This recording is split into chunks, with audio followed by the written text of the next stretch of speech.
Let's talk some games. Non-conference only. We're at this point. Non-conference only. So some of the big ones: Michigan, Ohio State, Texas, Texas A&M, Georgia, Texas. I don't know, whatever. Oregon, Ohio State. Different ones that are coming in that are going to be pretty exciting. What game are you most excited for, or do you think's most I don't know, whatever you want to define.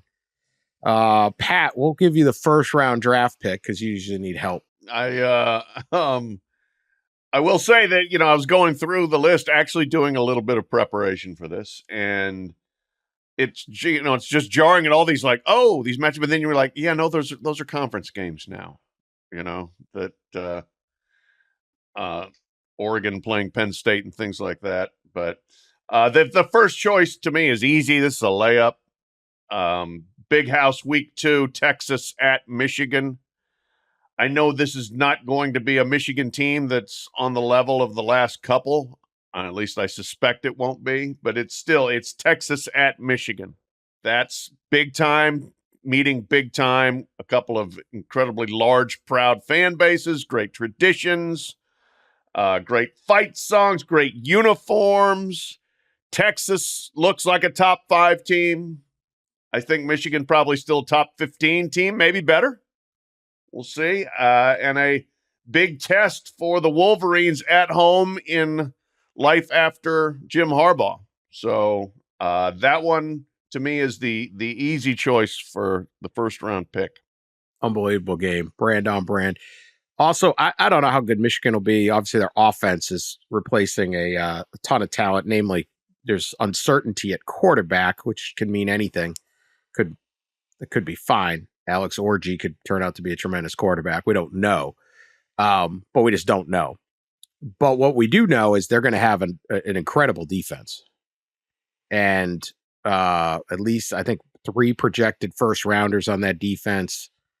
Will Johnson in the secondary. And, to be able to see Quinn Ewers and Sark's kind of pyrotechnic offense go against that Michigan defense will be really interesting. And if Michigan can play defense against Texas, then they're going to be a contender, even if that offense takes a little while to get churned up. It's also a little bit of an example of what we're just talking about. Like, Michigan doesn't have to be dominant on week 1. Like, if they get your offense going by the end of the year and you get in the playoffs, you're a different element. You don't have to sit there and be like, oh, we just beat everybody all season long. I will also say it will be nice to see Michigan not start off with 3 games so useless that they can have Jack Harbaugh, Shemi Schembechler. No exhibition games this year, preseason. Yeah, and Fielding H. Yost come in to coach. Hopefully the coaching staff will be intact and not suspended, although who the heck knows? There's still active investigations going on. Yeah, there is still an active investigation. That was it was a boring one last year.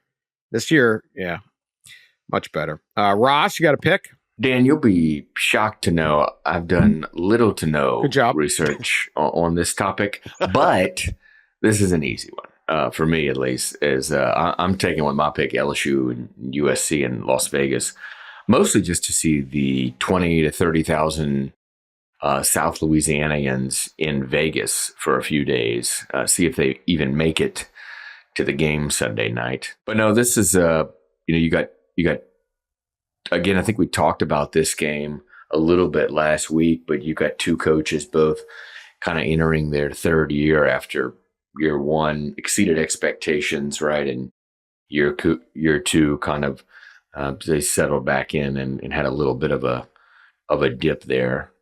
So 2, and obviously 2 huge kind of historic college football powers meeting in an unusual place with 2 new starting quarterbacks, right? So brand new starting quarterbacks, and so that's one I'm looking forward to. Hope to get out to that one. I have not covered a game in the stadium there. What's it called? Allegiance. Allegiance, right? Allegiant. Yeah. I wanted to say Allstate, but that's another story in general. But having covered a game in the Legion heard it's amazing. So I'm just looking forward to that atmosphere in general. It's like one of those modern spaceship type deals. Mm. Yeah. Yeah, like SoFi. Just hope well, it I doesn't thought rain. it was open. I thought it was really cool until I went Yeah. to SoFi, and then I was like, nothing is cool compared to SoFi.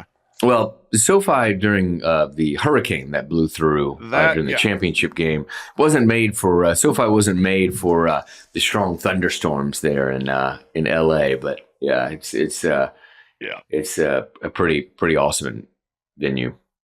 All right. Well, I'm gonna take the opener. We've discussed this some too, but Clemson, Georgia in Atlanta. Just wish it wasn't at noon.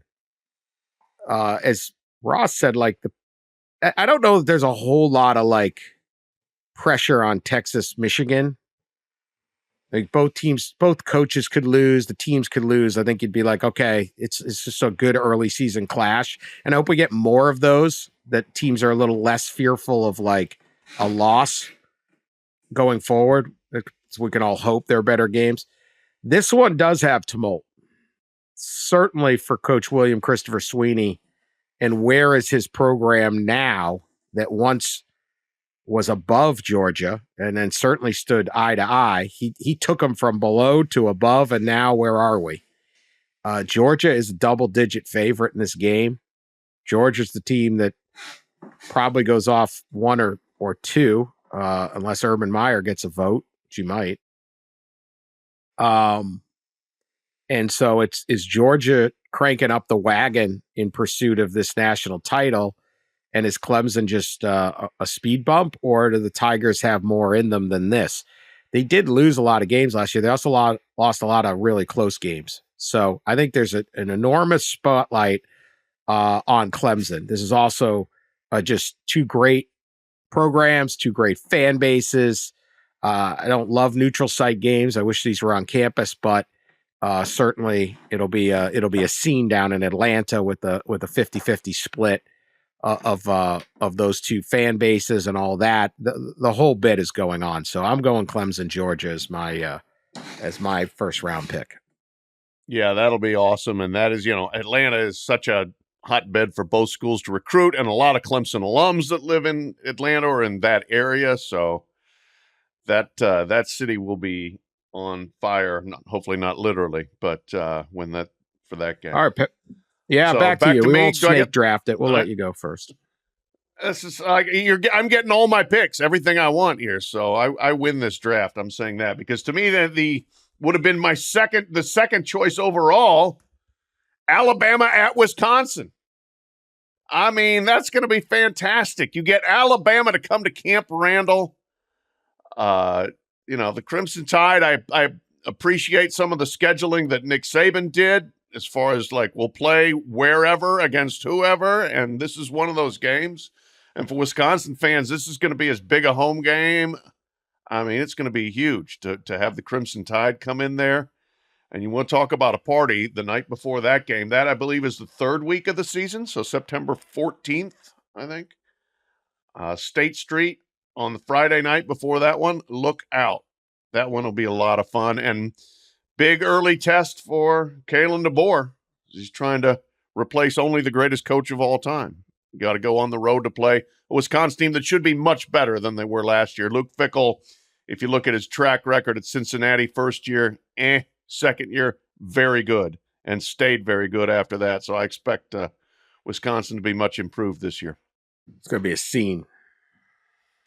I mean, in terms of like most fun games to go to this year, as a fan, yeah, still Alabama at Tennessee, this kind of stands out to me as like that's going to be awful fun. But that's obviously not a non-con game. Hard to beat that one. Yeah, and also for the Big Ten fans, the SEC teams never leave the South. Well, Alabama's going to Madison, Wisconsin. Well, it reminds me of speaking of that, right? It reminds me of when Georgia went to Notre Dame. It just it is a rarity, and I think maybe Auburn went to Penn State. Yes, right. recently. Yes. So they're starting to branch out. Yes. LSU went to Wisconsin once, right? They played in Green Bay? Yeah, they played in Lambeau Field. That's right. Yeah, 2016. Yeah. But it is a rarity, and that is an exciting one. I would guess Alabama's going to bring 25,000 people, kind of like Georgia did to Notre Dame, almost buy out half the dang stadium. So that should be exciting. One thing, Alabama, and I think Greg Byrne is doing this, is really like they're trying to capitalize on being like a national program and a national school, right? And they're really making a focus on these home and homes all over the country, sort of the way Notre Dame once did. I mean, I'm looking at these home and homes: Wisconsin home and home, Florida State home and home, West Virginia home and home, Ohio State home and home.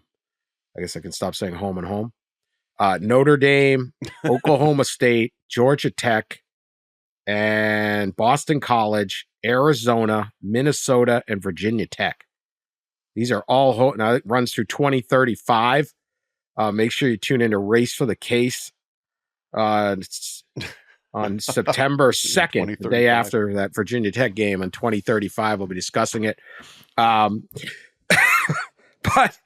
I mean, they're doing it, and good on you, because that's exciting, and that's what the sport needs. I mean, that's a lot of, they're all over the place. I mean, a lot of those are not necessarily, I mean, Ohio State's Ohio State. They should win a lot of these games, but still they're taking the show on the road.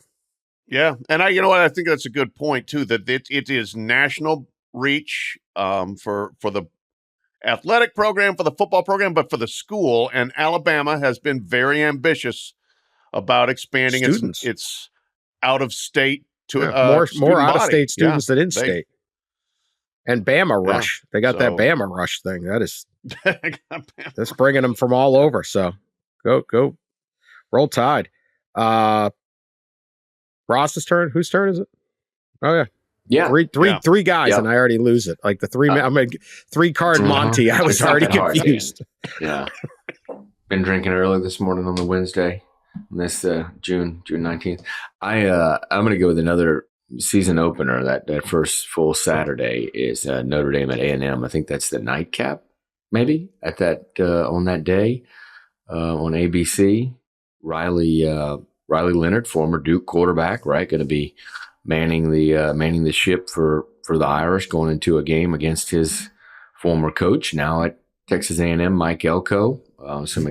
An exciting storyline there, and just want to see. I don't know that a lot of people expect a ton from Texas A&M this year on year one, but they're at home. It's certainly a hard place to play, but there's a lot of expectation, obviously, around Marcus Freeman and Notre Dame.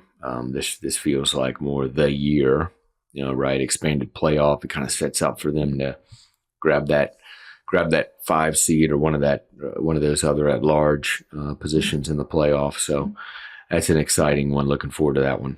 Yeah. It's a little low. We're talking about two big brands, all that great fan base, hot game, big expectations for Notre Dame. Absolutely terrific football game. I'm going to go, I don't think this is going to have national title implications or anything, but I'm intrigued. And this was one of the big games last year. Colorado at Nebraska. And I know Coach Prime, they get more hype than maybe they deserve. I mean, I think did both these teams have losing seasons last year, and I'm picking them as the 6th best game.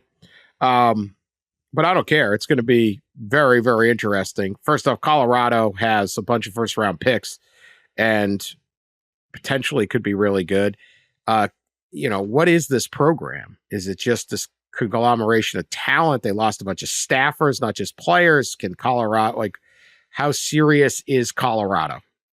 I don't know that, Shedeur Sanders is a first-round NFL quarterback, and you're not always going to have those. So this is an opportunity for the Buffs and for Prime to capitalize, and they probably need to be able to go in and beat a Nebraska team. That said, Matt Rule is phenomenal at building programs, and these are two totally different ways you build a program.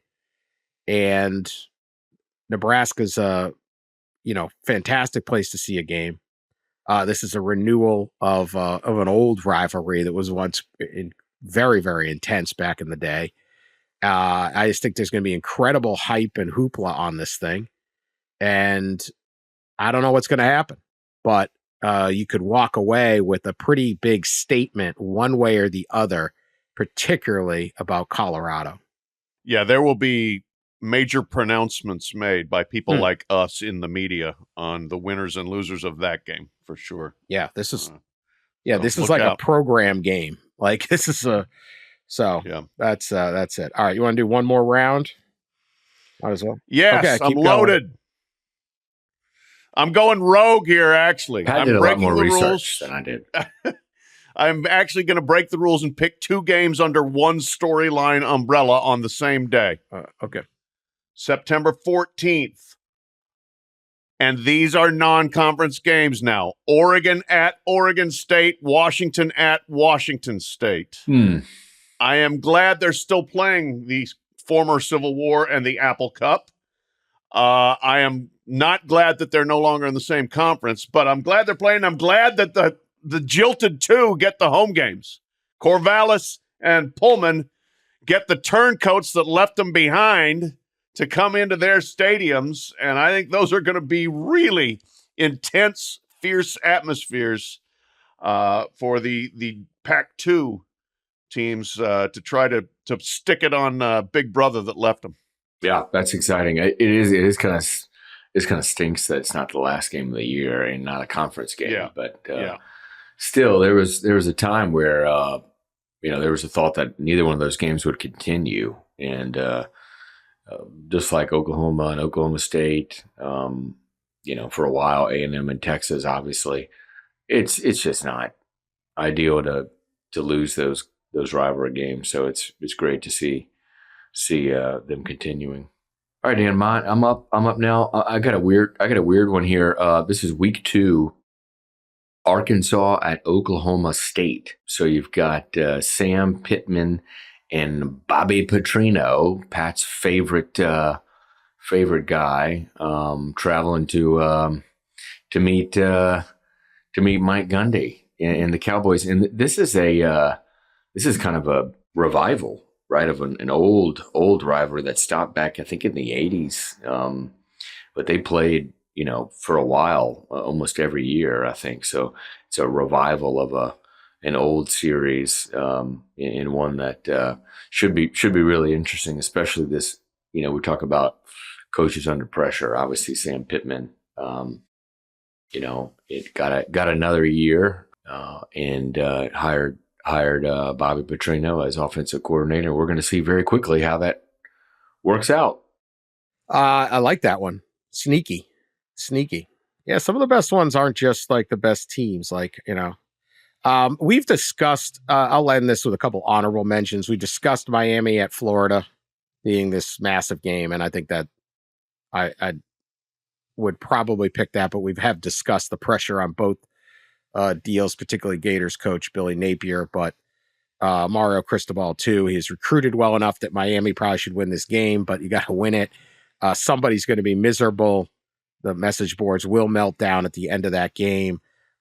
Sneaky good matchup early season is Tennessee and NC State. Both teams won 9 games last year, come into this year with a lot of expectations, and they're playing in Charlotte. I think that's going to be a really, really interesting game. The one I'm going to go with, though, is Boise State at Oregon. Also early in the year. It's real first chance to see Dylan Gabriel and the Ducks, what they can do. How good is this team? Top 5, I would expect they will be. Boise State may be the best team in the group of 5 and could be a potential playoff team. If they can somehow win this, it would be enormous for that, because you got to win your league, but you have to kind of separate yourself from the other group of 5 teams to earn a playoff spot. Their quarterback, Broncos quarterback, is likely Malachi Nelson, who spent last year, 5-star, highly, highly recruited high school player, spent 1 year at USC before leaving.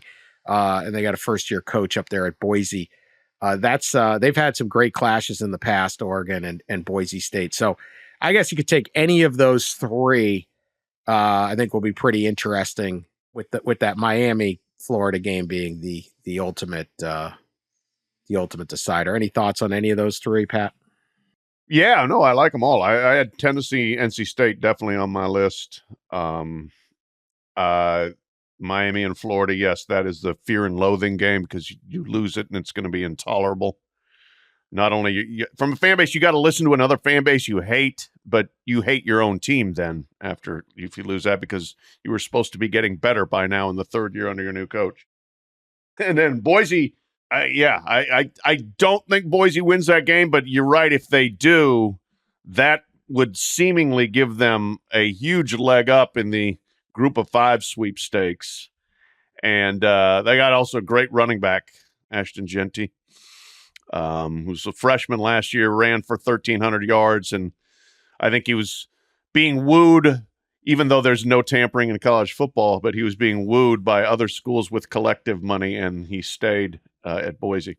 Yeah, the Miami Florida game. I that's one of the games I'd like to wear tank top, jean shorts, and flip flops, and have a flask in my back pocket and sit in the student section and take it all in, Dan. You'd stand out with all of that. I would pass on the jean shorts. I don't want to see personally. you in jean shorts. You're not a student, Ross. Backwards hat on. No. I don't know. Why the student section? Try to pull it off. Because that's where the action happens, man. That's where it's fun. Yeah. 114 degrees. I would definitely rather. Attend any of these games as a fan than cover them. Absolutely. Yeah, well, of course.